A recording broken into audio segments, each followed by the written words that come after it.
Okay, guys, so I just got to see Disney Pixar's new movie, Onward. My eyes are still kind of adjusting to being outside of the dark cinema, so it's going to give me a little second.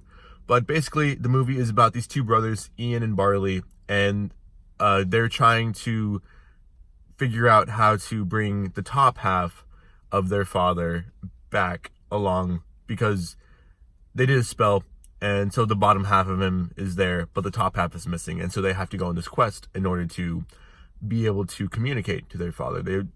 He passes away when they're really young, and Ian has never met him. Barley has, and so it's pretty much this quest movie trying to get to the community. Like they're trying to just talk to him, and I can honestly say that I wasn't really hyped for this movie. I mean, I'm a huge fan of Disney and Pixar, but the trailers kind of put me off a little bit. I'm not huge on like magical quests, like fictional type of movies. I mean, like I like fictional movies, but I'm not huge on like the dragons and like Dungeons and Dragons and stuff. Like that's personally not my thing. But I honestly had like a really good time with this movie. It's definitely a family movie. At the end of it, they pull your heartstrings, which really works for the movie. I think that's the best part of the movie.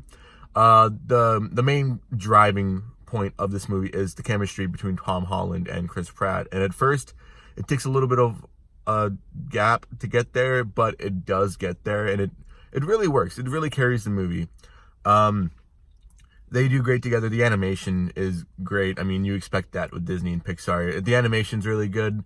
The story's really good. I'm surprised that it didn't have as many jokes as I was expecting it to be, especially from a Disney Pixar movie. I was expecting there to be at least a few jokes, like here and there, every single scene, but they surprisingly were very tame with holding back jokes. This isn't a very comedy, like, it's a lighthearted quest movie, but it doesn't really try to go the extra step into being funny. And I think I really appreciated that, because it was kind of like you got to sit back and just relax and just enjoy the experience. I do think this is a good movie. This is a really, really good movie. I'm not sure if it's one of Pixar's best compared to like the Toy Story franchise and those movies. It's definitely way above Cars. I don't want you guys to think it's like bottoms here. I liked it a lot. I don't know if it's better than Up or WALL-E or Toy Story 2 or 3, but it is definitely a really, really good movie. I think it might be the best thing out right now compared to like Sonic and like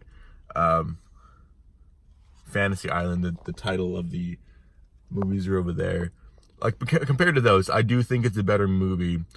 So I think that like if you're just looking for a really sweet, wholesome movie about these two brothers trying to find their dad, I think this is the way to go. I think it's a really good movie. It's a really touching movie. It pulls at your heartstrings. The final act is really good. Surprisingly, it has a really good third act action set piece, and it doesn't last too long. But I do think that what they did with it, they did it really well, to the point where I could say it's one of the it's a better third act section, section piece. It's a good sequence. So I definitely recommend it. I give it at least an 8 out of 10, maybe a B if I ranked it. I could see myself watching this again, like even at the theater. I have the Regal Pass, so I get in for free, but I do think it was a good, like if you want to, take like a kid to go see this movie, I can guarantee that they'll enjoy this. Hopefully you'll enjoy it too, the way I did. But that's how I see it. I would definitely go watch it again. But if you guys have any other movies you guys want me to review, new, old, any of them, just let me know down below. And I would really appreciate it if you guys gave it a like and maybe hit that subscribe button. And that'll be it.